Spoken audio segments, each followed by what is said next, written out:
சாப்பிட்டோம் செத்து போட்டோம் நடந்தா ஒரு கேள்வி கேட்கறோம் நடந்தா சந்தேகம்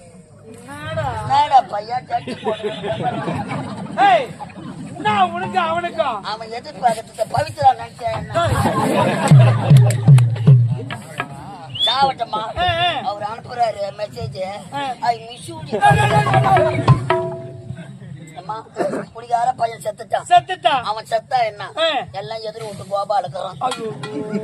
அவனால தண்ணி கொண்டு ஊத்தோம் இந்த குடிகார பையனை கட்டுறதுக்கு முன்னாடி என் அழக பார்த்து ஜல்லிக்கல்லாது அவ்வளவு கல்லு மாதிரி